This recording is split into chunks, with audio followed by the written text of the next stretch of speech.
So welcome everyone. Thank you for being here. I'm your pastor, Ivy Rivera. I'm a psychic medium, a Taino Arawak, and this is Roots Revival Interfaith, where we believe in the three truths in the universe, which are numerology, astrology, and intuitive intelligence. If you utilize these three truths in your life, you are going to understand what your roadmap for your life is. You're going to be able to access the healing and the opportunities you're supposed to have access to. And ultimately, through integrity and character development, you're going to be able to give that type of healing out to others. Today, we are talking about grieving the living.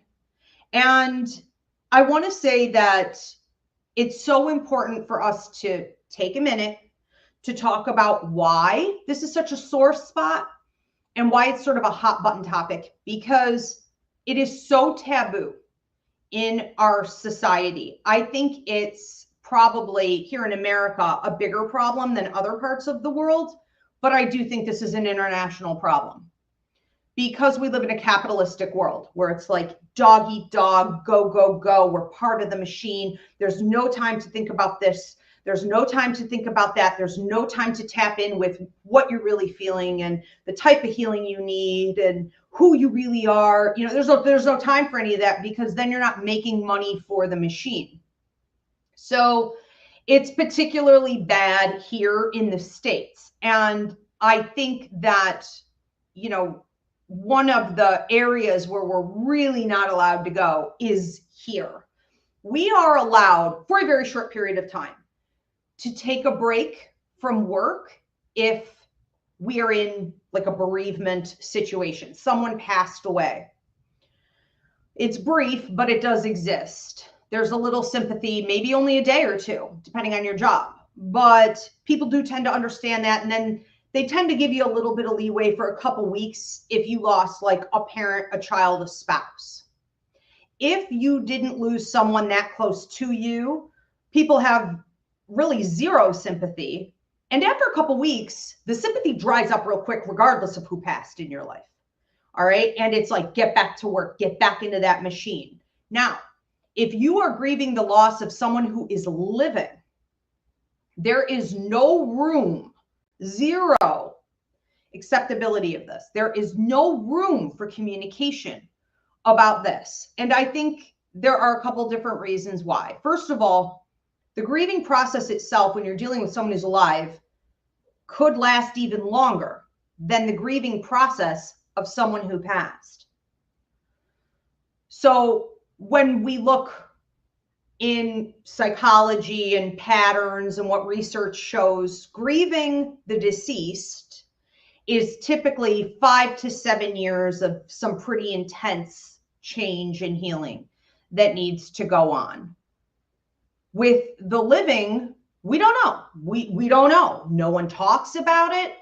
I wasn't able to find any significant research on it other than people who are dealing with family alienation. And with family alienation, it tends to be extremely destructive to whoever is being alienated or whoever has had to set boundaries and leave. When you're talking about parent to child alienation, the suicide rate skyrockets, and people say that they suffer far more than they ever did if and when they lost a child to death. So other than that, no one really says much of anything. A lot of the therapy work is done around breakups and divorces. And there's a lot of profit that can be made off of that, sort of hanging on or trying to rewrite the ending or hoping that your love partner comes back, you know, in marriage counseling. So I don't really believe any of the research there, again, because it is such a money maker. So let's break down some of the reasons. Okay, I think this goes on and some of the categories where we see this most frequently. And then we're going to talk about the healing solutions I have found in my own life and what helps my clients to move through it, not around it, not to block it, but through it to the other side, where you could start to feel the healing process is actually beginning. You've got at least a handle on it. You're feeling more self-empowered, and you can start on that new chapter of your life. So this isn't like a gray cloud, just sort of always hovering above you. So the most common areas where we see it is with breakups and divorces. We also see this with addicts.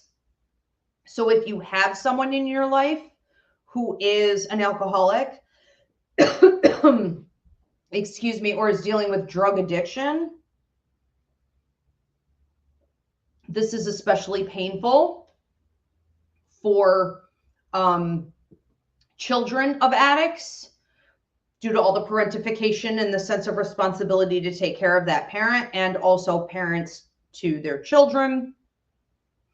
Because how do you cut off your child, even if they are an addict? Okay, and sometimes you have to do these things. Alienation, whether it be parental alienation, which is skyrocketing, and the courts aren't fighting it well enough, and the DSM-5 hasn't placed it properly yet, or other family type dynamics of alienation. We also see this really commonly where people are having to grieve the living in regards to cults. We see an increase in cults. We will be seeing, due to the astrology, an increase in cults, especially in 2025 and 2026. So we see that right now with the election going on here in America, that there's a cult, and then there are people who are stable, okay? And those who have been lost to the cult will believe anything and do anything and sell out anyone and step over anyone to worship the cult leader. And so a lot of people have lost their family and friends and people they've known their entire lives to that cult of hate. We also see this in regards to people outgrowing one another or someone not being willing to grow. We see grief of the living in regards to narcissistic relationships, whether someone is actually clinically narcissistic and maybe you still miss them, or they just have narcissistic tendencies because it's become such a problem in the world that so many people were raised by generations of narcs that the tendencies, the habits, the techniques being used are there. So even if they're not clinically diagnosed as a narcissist, they act like a narcissist. And so you have to have strong division there. You have to have strong boundaries there. That's hard. And then we see a lot of the grieving coming from mistakes. Maybe you made a mistake, maybe you made a horrible decision and you lost someone that you love dearly and it's like kind of haunting you. Or, you had a fallout, or someone is sort of stalking and watching you all the time from afar because they fumbled you. Okay.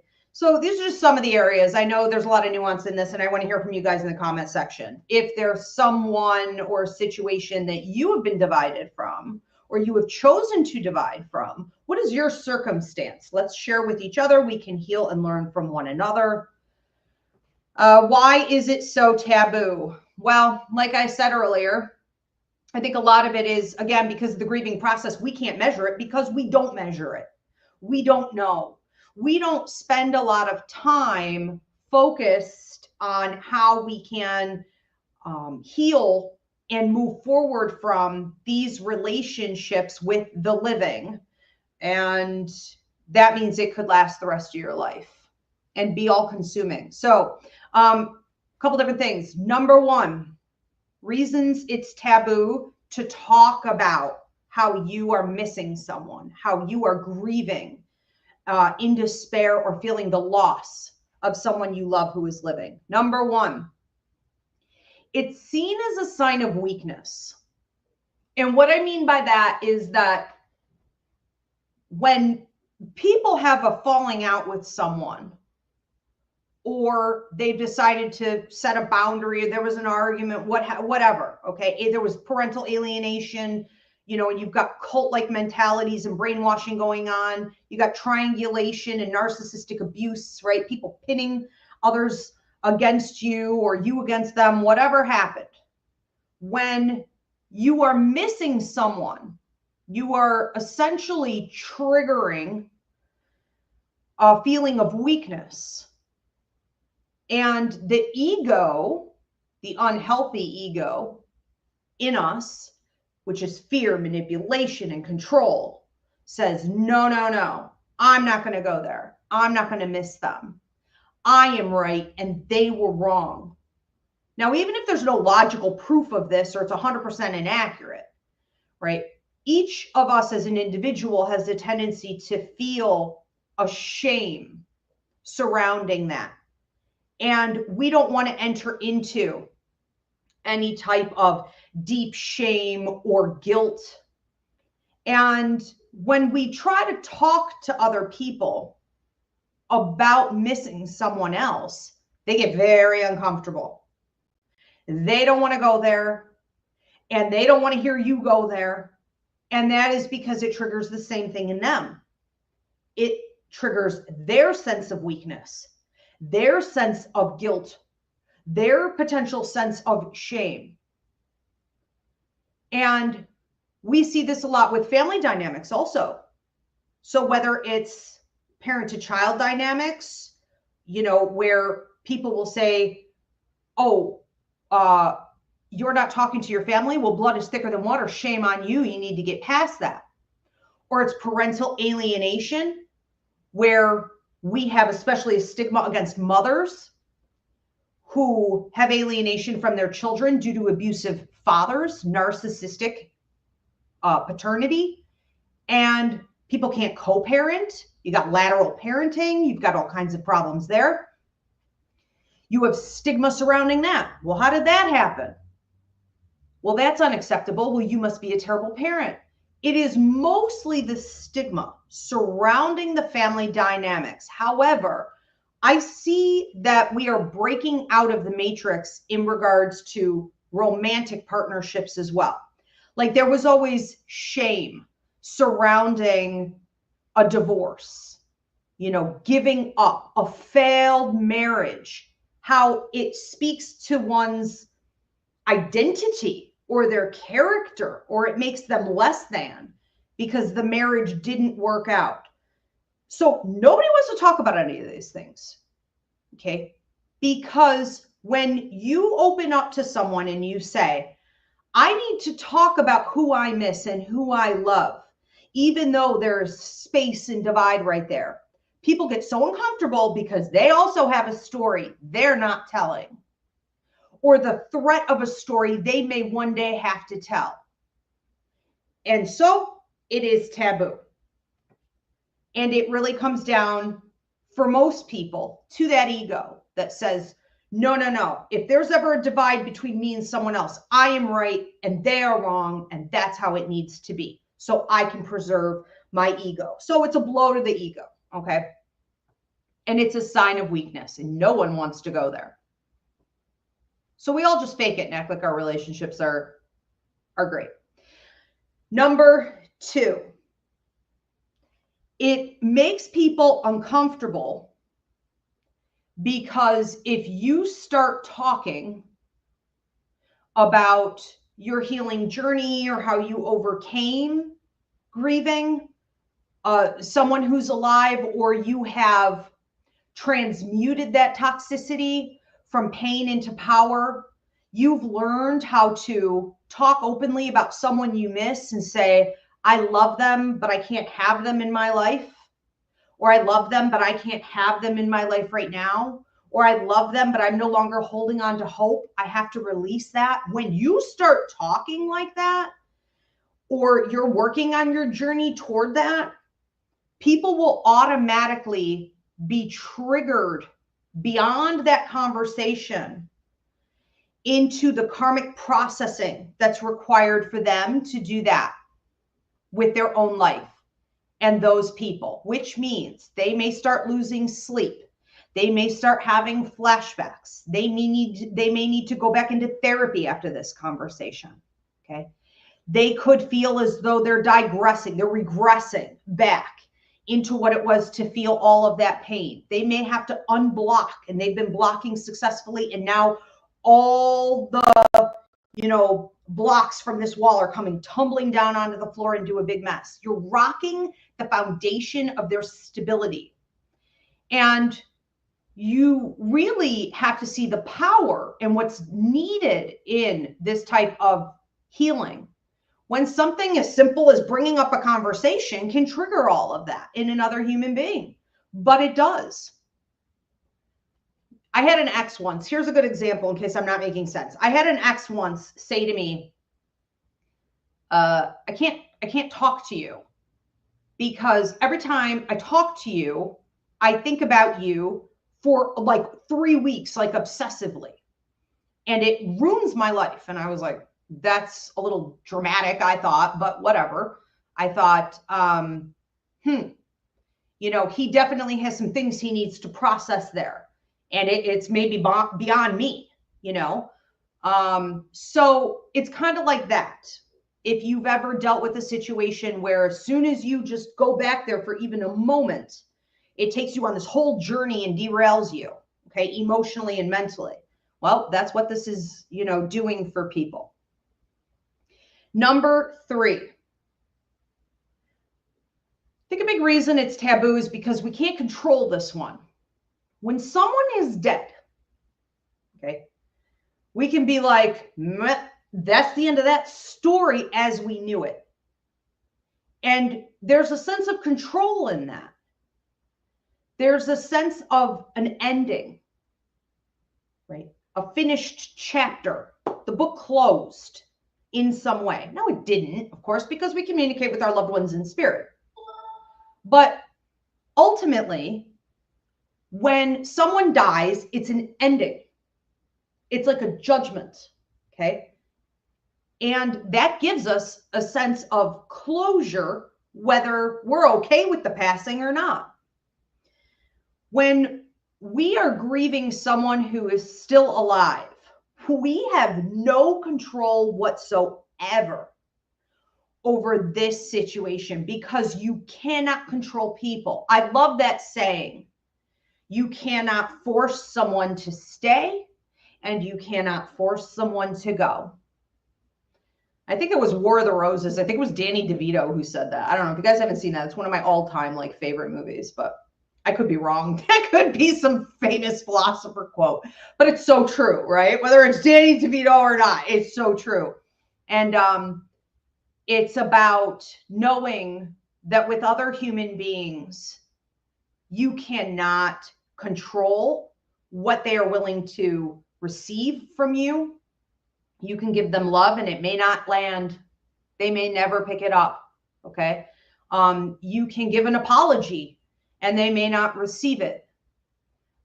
They could come back around into your life and you may desperately want them to be in your life, but they may come in and wreck it.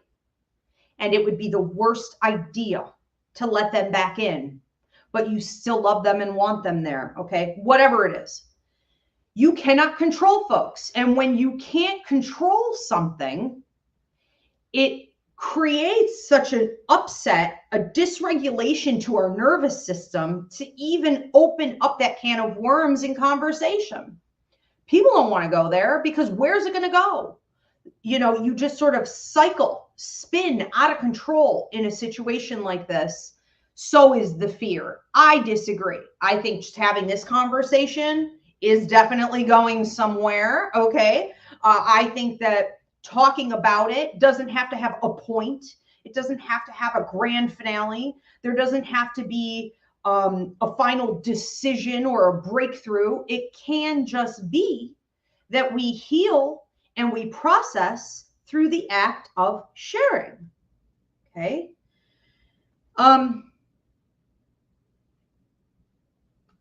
So anyways, that's the point, okay? On number 3 is that people feel they don't want to talk about this, and this is so taboo because we can't control people.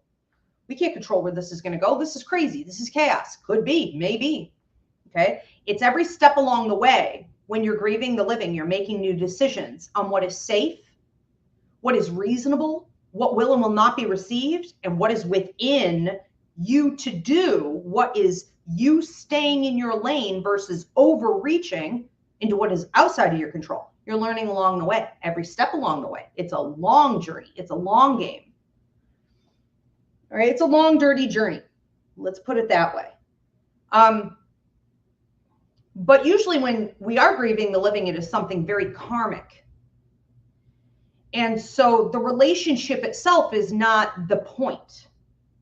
What's happening there is not necessarily the end all be all in the bigger picture. The bigger picture is how you are supposed to be learning karmic lessons, how you are supposed to use this to say, what am I supposed to learn from this? How can I grow from this? What is this showing me?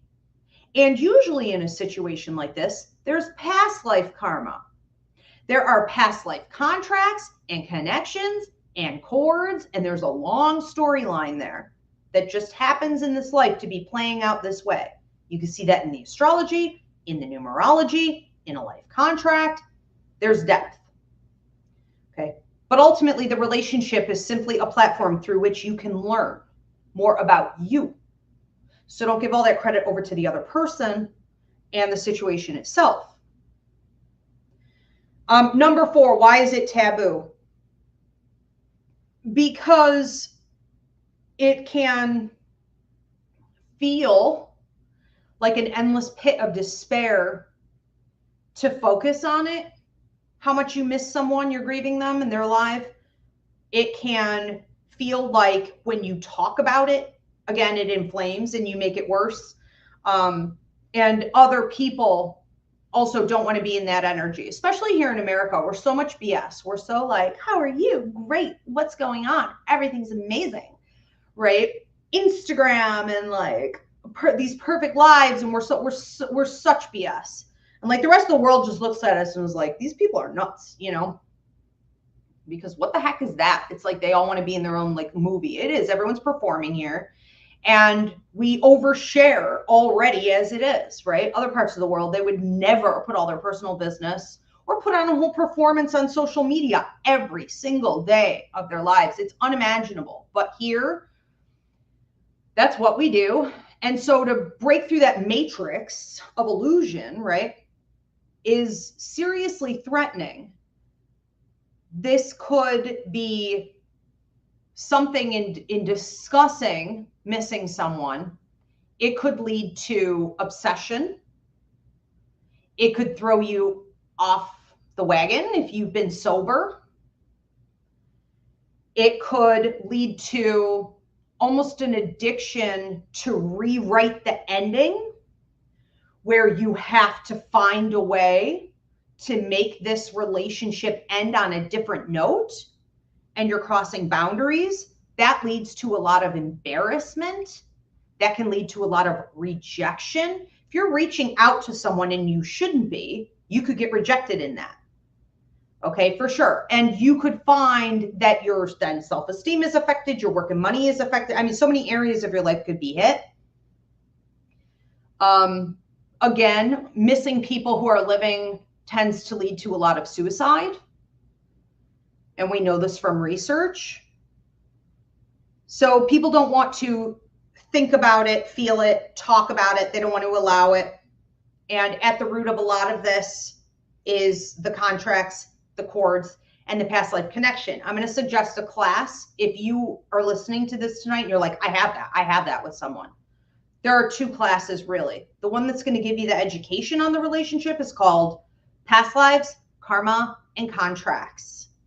It's up on my website. So you go to ivyriverapsychicmedium.com. The other one that you may want to do is called Relationships, Boundaries, and Cord Cutting. When you have cords with another person, it means that you have a contract with that person. And so the contract is something you agreed to. You signed on to this before you came to Earth. They signed on to it as well. It was a contract of agreement to learn certain lessons, to accomplish certain tasks, okay, together collectively. And you're often breaking those old cycles from those past lives together, okay, that weren't working, or if the relationship needs to elevate. Okay, this is something new you guys are going to have to try to do together. And you have cords to keep 2 people together. It's the universe's way of saying, here, you need some stick-to-itiveness because this isn't going to be easy. So let's stick them together with these ropes, basically. Now, what happens through the cords is that the other person can tug and pull at you, your energy, telepathically, show up in your dreams, haunt your life. Their name pops up all the time. There are signs and symbols of them everywhere. The numerology matches up, okay? Dates of, I don't know, whether it be moments you guys had together or certain celebrations or birth dates or death dates or whatever, everything lines up and it's constantly there. It is like being haunted. Now they are able, again, to voluntarily and involuntarily pull and tug at your energy all the time. So you're constantly thinking on them, whether you wanted to or not. You're feeling them emotionally, and you're feeling things about them and for them and about the relationship. All the time it's coming up. And it can be like crabgrass. No matter how much you try to control it, if you don't understand why it's happening, contracts and cords, and you haven't taken the extra step to maybe cord cut, so you're taking some of that power back and not allowing them to do that as much, right? You could feel like you're just spiraling out of control. Therapy may not help. Meds may not help, right? Future you, future life and goals and replacing certain thoughts may not help. Nothing may work unless you understand the nature of the energy exchange between you and this other person. But you have to get familiar with it. You have to get educated and you have to take the upper hand. You can't just live in that chaotic energy and be thrown, tossed about to and fro all the time whenever they want to think on you or they go through a change in their life, and you have to feel that and know that. Okay, you can also do that to them. And there are plenty of creepy people. And while I love you guys, if you are doing that to someone else where you're like, almost like spell casting and you're manifesting and you're visualizing them all the time and you're having conversations, with them spiritually on the astral plane all the time, or you're doing astral travel to get to them and you're doing lucid dreaming to get to them, that's creepy. You're a stalker. You need to stop. It's not helping you. It's definitely not going to help the evolution of this relationship. You're keeping it stuck. You're keeping it trapped in that old toxic energy. What we need is release. We need fluidity. Okay. We need change. So you have to embrace that. I'm going to get into that. How do you do that? All right, let's get into it. How do we do that? How do we embrace this? What's a better way to look at all of this? Let's start talking about it. For those of you that are tuning in late, please give this video a thumbs up, drop a donation of any kind, very appreciated, and start dropping your questions, your comments. I can only see them here on YouTube at Ask Ivy, so I will need you to, post them here. I can also see if you're on Facebook. I'm able to see your questions. I'm going to be getting to all of your questions at the end. And if anyone wants to volunteer to grab those questions from Instagram or TikTok and transfer them over here, I would really appreciate it, because I am producing myself tonight. Also, if you have a prayer or healing request, go ahead and drop that in the comment section now. I ask all of us, we are a community here at Roots Revival. Please pray and manifest over one another's prayer and healing requests. And if you're watching this later, once it's published, I will be checking this feed for about 2 weeks. So anytime, go ahead and drop your prayer and healing request. All right, so important things to remember. Number one, no one is an extension of you. I think I'm going to have this put on my gravestone. Okay, seriously, I cannot tell you how many times a day I say this.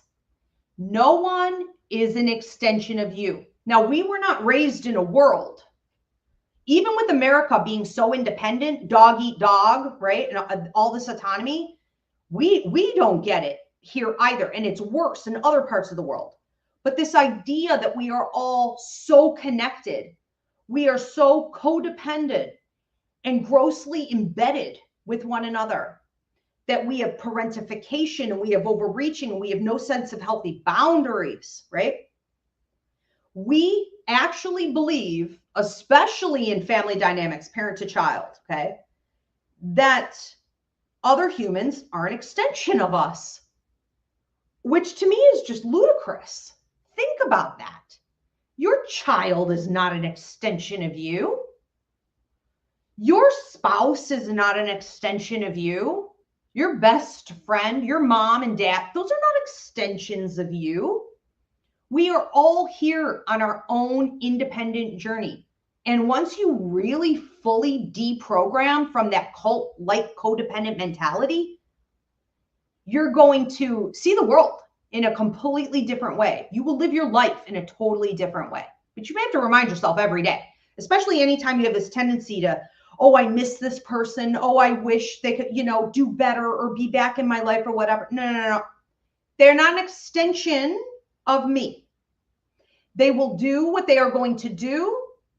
And I wish them the best on their journey. And I am here to love them. But right now, this is what it is. And all I can do is remember that I am here to caretake for me. I am independent of that. Okay.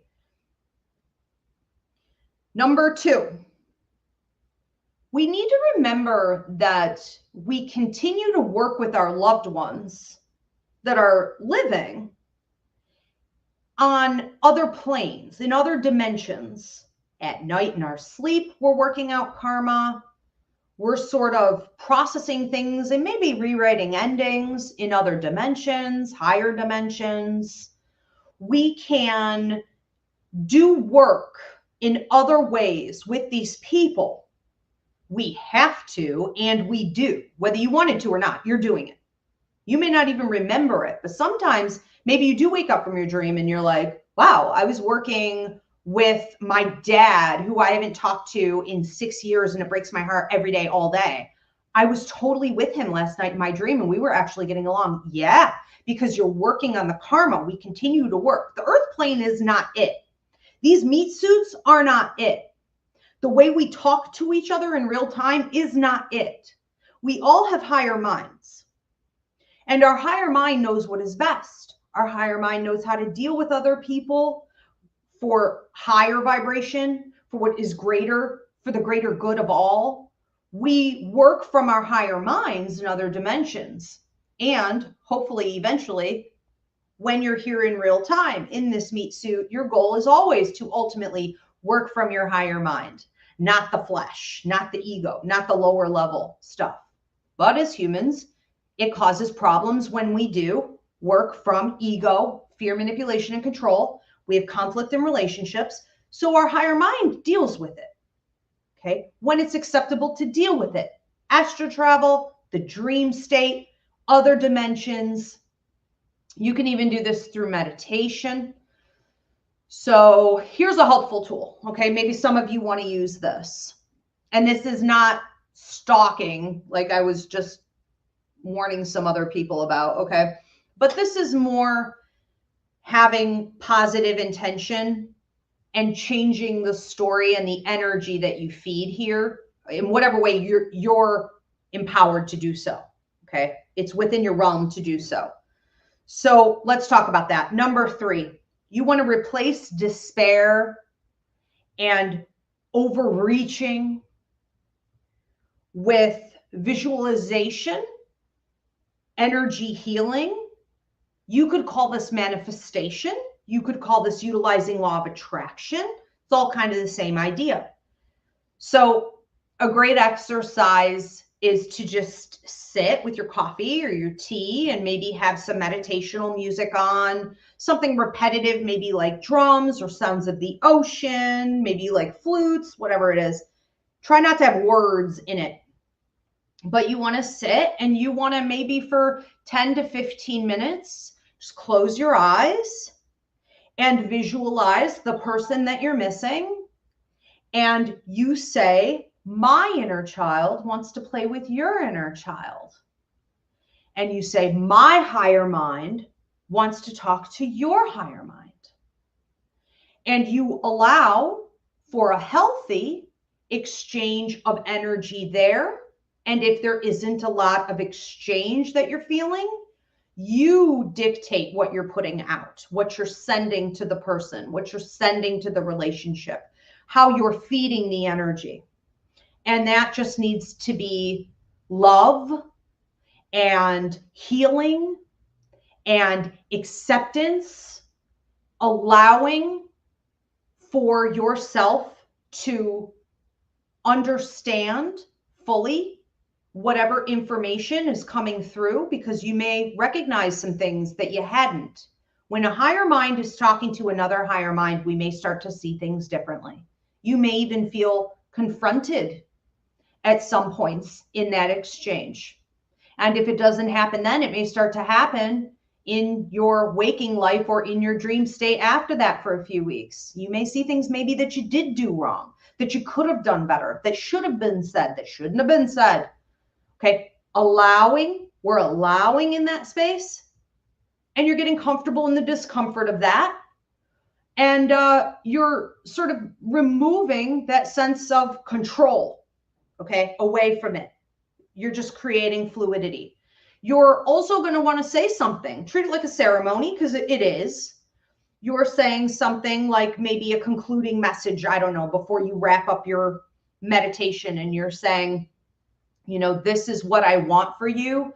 I want your highest and best. I want to see you happy. I want to see you healthy. I want to see you able to receive love and healing from the universe. I want you to hold yourself accountable. And I want for our relationship to heal and enter into higher ground. You could say literally that or something similar to that, but you're ending it on a high note. Okay. So the inner child playing with another inner child is vulnerability.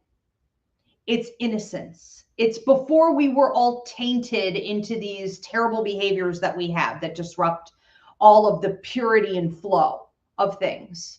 The higher mind knows what's best, and it will always strive to achieve that higher vibration and learn the karmic lessons and transmute pain into power.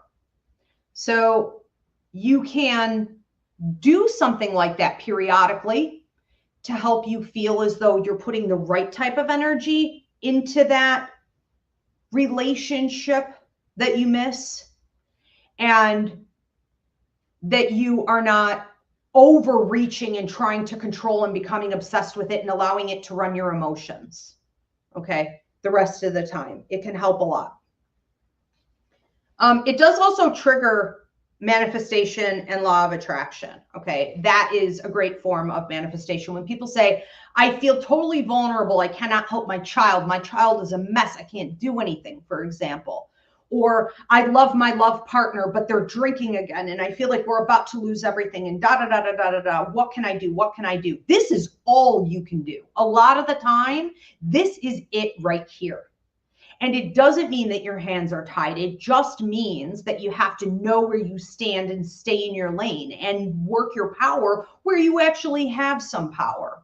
So the drive to correct things or help them is not wrong. It's just possible that you're using that desire inappropriately and you're treading water. You're like a mouse on a wheel. You're getting nowhere. Okay.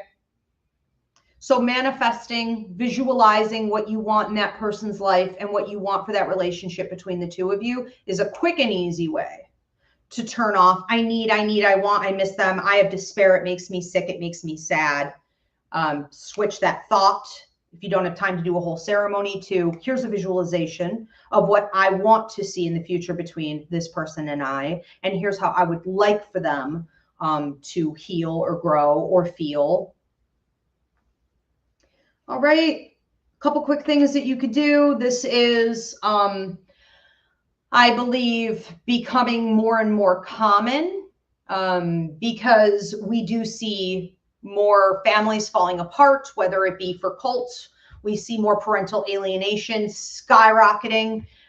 We see, you know, what we had once hoped maybe as breaking generational curses turning into what looks like the next few generations are going to be processing all of this. There's a lot of despair involving that, a lot of grief involving that loss. You did so much work and it seems to have failed anyways. And sometimes you just have to say, you know, karma takes time. I always like to say karma will take its sweet ass time, but it will work itself out, okay, in the end. And you can't force or rush karma. So, you know, have faith in that and do your part. But I do believe we'll be seeing an increase in a need for this type of topic. And I think we are seeing an increase also in, again, the suicide rates, the extreme levels of despair that people are feeling because they are desperately missing connection with other people, connection with community, and this sense of loss, missing someone so close to you. This is what it can cause. All right, so be mindful in helping other people as well. Okay, we are going to start getting into your questions, your comments, if they're over here on YouTube. And if my computer is actually going to work. Oh, there it is. Okay, here we go. Bear with me, guys. I usually have a producer. Bethany Renner says, so glad to be here. I'm glad you're here too, Bethany. Good to see you. Will you be doing psychic questions? No. But you can go onto my website, ivyrivera.psychicmedium.com for psychic readings. Our bands and bars. I am heartbroken that my siblings have disowned me and it never goes away. Okay, let's pop this one up. All right, so you guys can see this on the screen if you're on YouTube. So our bands and bars says, I'm heartbroken that my siblings have disowned me and it never goes away.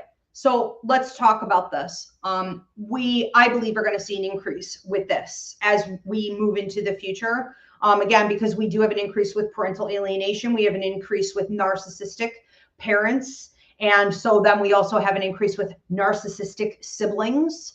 And there's a lot of triangulation that goes on. There's a lot also of people breaking out.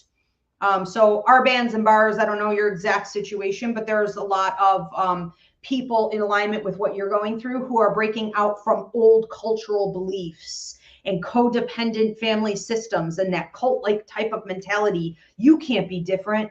You can't be better than us. You can't leave us behind. You can't go off and do your own thing. You can't be you.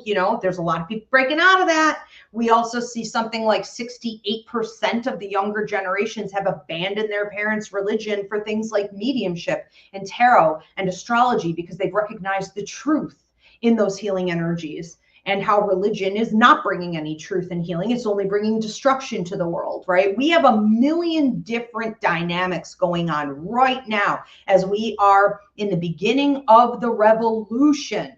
Out with the old way, in with the new way.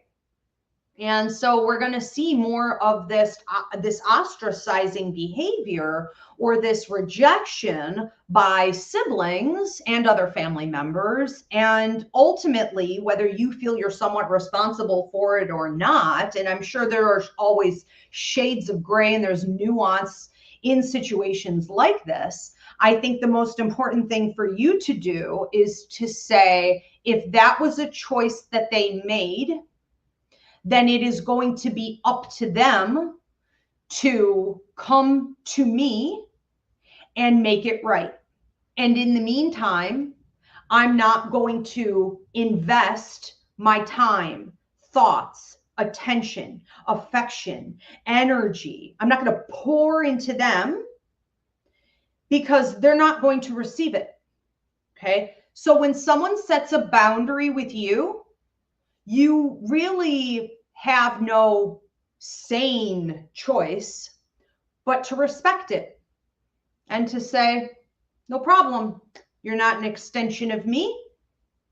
I will go ahead and I will work on me. And I hope that one day you realize the choice you've made, how wrong it is, and maybe they come back. Maybe they don't. And you embrace and accept along the way that is the highest likelihood. It doesn't really help to live in a ton of false hope in situations like this. It can stagnate out your healing.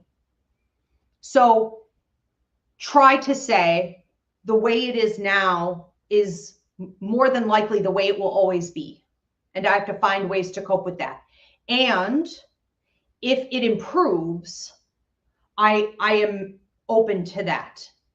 And that would be a beautiful thing, but I'm not reliant upon that. Okay. Also, remember that everything we go through in life is part of our life contract, especially these types of situations, because they're past life. because they're contracted, because they're karmic. So anything we go through in life, we're supposed to be saying, what is the bigger picture? How can I alchemize it? What are the lessons I've learned? And how can I ultimately use this when I'm ready to help other people, to either prevent it from happening or to heal from going through the same thing? Okay. So there's a bigger picture here. Is it a book? Is it a story? You know, is it you becoming a therapist? What is it? What are you supposed to be doing with it ultimately? Don't forget that part. That brings us the final level of our healing. Level 1 is recognizing it. Level 2 is alchemizing it. Level 3 is giving it out. All right. And I am so sorry for your loss in that. I understand how hard that is to feel every day. I too have no siblings I can deal with, no parents I can deal with, no family really I can deal with. So I've been dealing with that type of loss and rejection and abuse and neglect from the day I was born. And I will also tell you this, it does get easier, not necessarily because time fixes it, but if you're willing to do your healing, it does, because healing is very cyclical. It comes back around again and again and again at deeper levels. It does get easier because you're healing it when it's time. And it's like getting a monkey off your back, taking a load off your back every time. You get lighter. You also get smarter, and you pick up more tools for coping, you know, so it will get better. Let's move on to another one. I think I can see the whole thing. Maraid says, I decided to go no contact with my mom years ago, and it was very difficult handling the grief. I was essentially mourning the death of my mom, that I would no longer have that relationship with her. I still feel grief and sadness from time to time. It's hard and not talked about enough. A lot of people dismiss the hurt you go through while grieving the living. I did a video about a year ago, and I put it on TikTok first. I made it on TikTok, and then I put it on all my other platforms. And my God, I have never received such kickback from something I thought could never be argued, could never be seen as anything but wholesome, could never be seen as anything than healing and encouragement. People hated this video and hated me, and it was on this. In this video, I said, at some point in your life, you may realize that someone you love has become a ghost.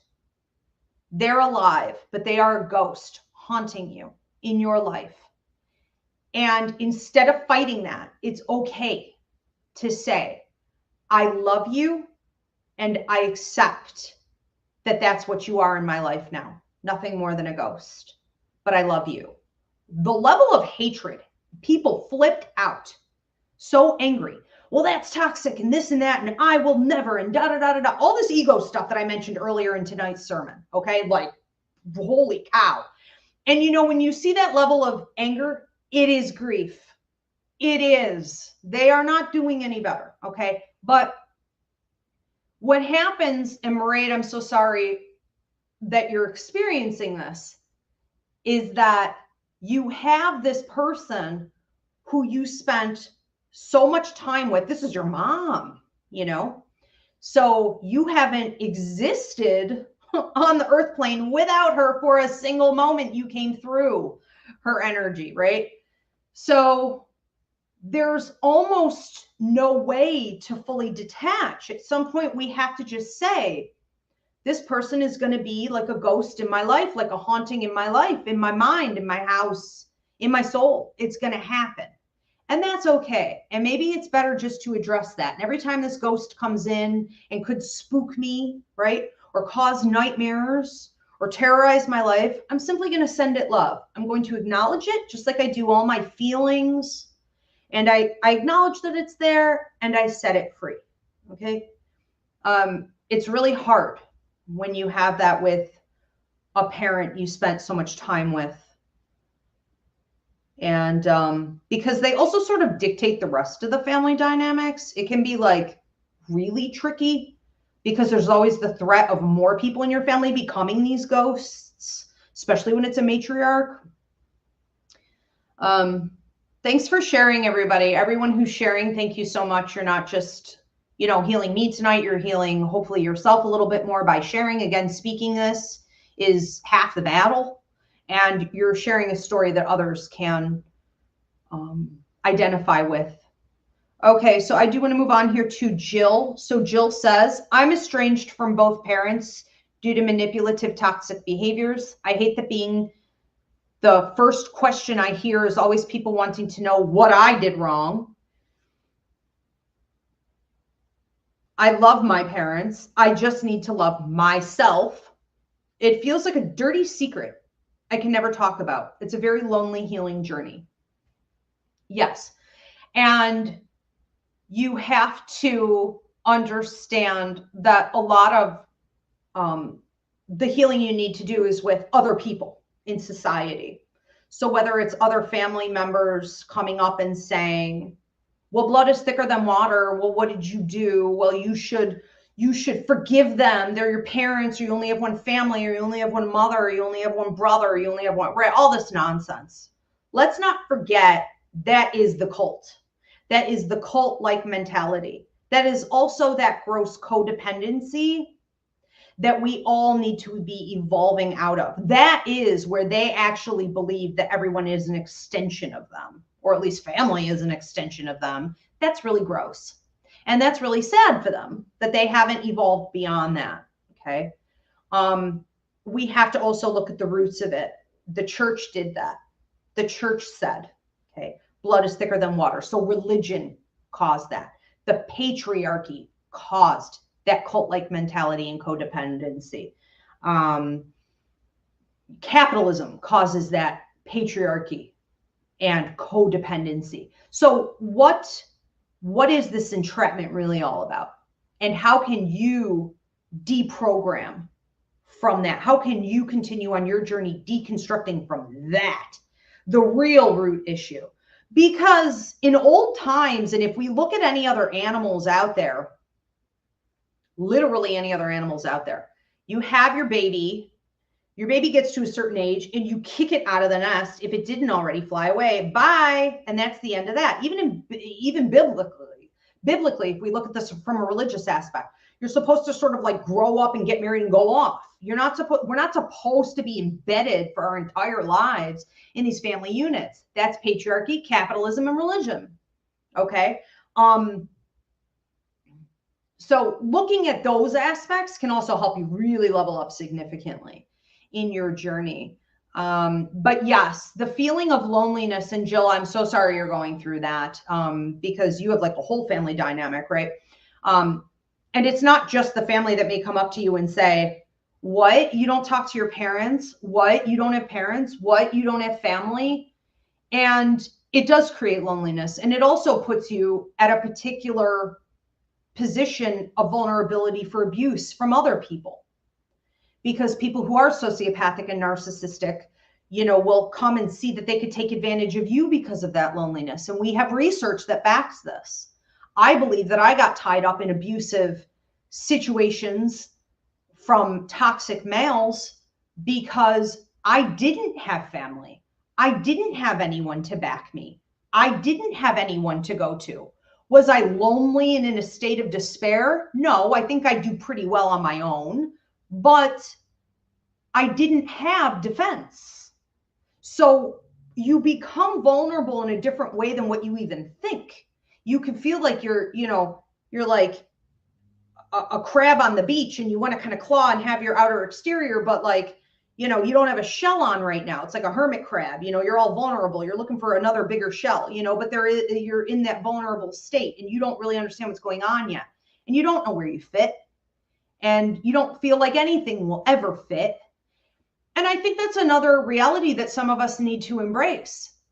Maybe you will never feel like you fully fit in with a family or fit in with a love partner or fit in with your children or fit in with a friend group or a community. Maybe you won't ever feel like you fit in, but you fit in because you're a human being. You're a spiritual creature having a human experience. Therefore, you are part of the group. Okay, so that's enough. You fit in with the universe.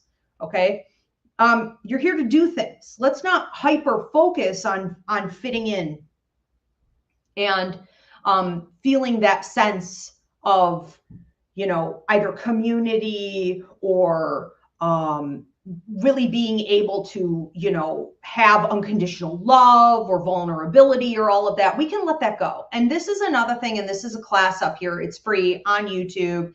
You can put it in the search bar. It's called Unconditional Love, which is childhood love, versus transactional love, which is adult love. Okay. So also identifying that we will never beyond childhood. And Jill, that's a loss for you, because if you didn't receive unconditional love from your parents, you're shit out of luck. You didn't get it your whole life then, right? I feel you. Same for me. But if you didn't get unconditional love in childhood, you will never probably receive unconditional love, and you should stop looking for it, because after childhood and our parent dynamics are gone, we're in transactional love. Okay, so accepting that can help a lot as well. I love that Jill also says I need to just love myself. That's what I need to do. 100%. They won't give it. You give it to you. Okay. Bethany Renner says, the 2 classes you mentioned are 2 of the best courses you offer, hands down. I learned so much from them and reference them over time. I have found that the more I grow in my spiritual journey, the greater the peace I have around not having certain people or behaviors in my life. Yes. So I'm not sure which 2 classes you're referring to, Bethany. Oh, I know what you're talking about. She's talking about karma contracts and past lives, and she's talking about relationships, boundaries, and cord cutting. Okay, absolutely. Thank you, Bethany. Yeah, I feel like those were masterpieces just directly channeled from the universe. Like it does life-changing work. But you have to be willing to do the work, of course, as you know, with the boundary cutting class. But I love that Bethany says here, I have found that the more I grow in my spiritual journey, the greater peace I have with not having certain people around me. And often that is, again, sort of deconstructing and having more awareness about codependency and those types of tendencies. TikTok is going to shut me down in a matter of minutes. They already popped up the screen. So you guys may want to switch over here to YouTube at Ask Ivy. So absolutely. Absolutely. And I think that the more we develop also with our, not just spiritual development, but our intuitive intelligence, also psychic, mediumistic, empathic ability, which really goes hand in hand with developing spiritually. The more we have that, the less we want people around in general anyways. You don't want every Tom, Dick, and Harry off the street coming around. You don't want to be as sociable. You love your peace. You love your space. You're never alone anyways. You're always communicating with spirit, or spirit's communicating with you, or there's always something, you know what I mean? This is why a lot of women especially are finding that their greatest time in life, they are living their best lives with their cat in their house, and that's it. You know, and they deal with their friends from time to time, but beyond that, they don't feel like they need anything else, and they will never give that up, because once you find that level of peace and happiness, and your prosperity is skyrocketing, and your health is increasing, right? Your vitality is up there. You understand the price to allow people to access you is often going to be too high, as it should be. Let's move on to another one. This is from Vanessa. Vanessa says, my mom is recently seeing a guy. It's been a huge adjustment. He's taking her time and availability and such close connection with her. Well, good for her. It must be something she wants. I always look at those situations with a little bit of a crooked eye until we've had someone around for like 1.5 to 3 years. We don't really know who they are until that time. And you could see in time a lot of true colors come out. So, you know, it's up to her. And this is one of those situations where, and this is for all the mothers who say about their son, you know, oh, he got married and she took him away from us. Or, you know, this is where people say about their friend. A lot of guys say this. Oh, my guy friend got married and I never saw him again. The wife took him away or whatever. You know what I mean? And so Vanessa, it's like in the ballpark of that same type of energy where it's like somebody you love got involved romantically with someone else and all of a sudden they disappear. Don't ever forget that was their choice, not the lover, not the spouse. Your loved one, that was their choice. That was your mom's choice to all of a sudden be invisible, to not be available, to not show up as much. You know, that's who they are. So we don't want to put the power or the blame on the new love partner. We want to remember that our loved ones are maybe showing some true colors and they need to hold themselves accountable. But that can be a tough situation for sure. Okay. Yeah. Jill says sending love and strength to anyone going through these types of situations. And it looks like I got to everybody. I think I did. If you guys are tuning in later, feel free to drop your comment or your question. I will try over the next couple weeks to get to these if you are watching this published. And I hope this was helpful. I think that on a closing message for everyone, what we really need to do is to realize that this is a time where we need to focus more on ourselves. So you don't want to be giving your power out all the time. You don't want to give it to a boss, you know, or an employer. You don't want to give it to resources and money. Don't be giving your power over there. Resources and money are here to help you. Okay. Your boss is lucky to have you. And when we talk about relationships, we don't want to give all the power over to that other person, that dynamic or group, that family, or that relationship. Ultimately, relationships are simply here to help you. To help you. Everything is about you. Become more self-centered. Okay? Unapologetically selfish in this way of thinking. It's really all about me anyways. It's about my growth. It's about my lessons. If I screwed up, it's still about my growth and lessons. If I have a karmic, you know, contract with someone else in cords, it's about how I'm learning to navigate that. But what I'm not going to do is throw all of my power over to that situation and throw my hands up and say, oh, I'm in a state of despair. No, we're not going to do that. Okay. So take your power back. You're welcome, Vanessa. Yeah, everybody have a great night. I do want to give a reminder. I mentioned it at the beginning of today's sermon. A lot of people want to offer more healings to others, but you're not sure how. Check out Roots Revival Interfaith's Spiritual Life Coaching. Become a spiritual life coach. And you may want to check out the Reverendship as well. And raffle is up. We just got it up on the website. If you want to win a seat, $2,500 value to the Psychic Mediumship course, you can get your raffle tickets now. And we are evergreen. So if you don't want to wait till January 7th to start the course with everybody else, you can join anytime. I hope to see you guys there. Have a great night, everybody. Thanks for being here.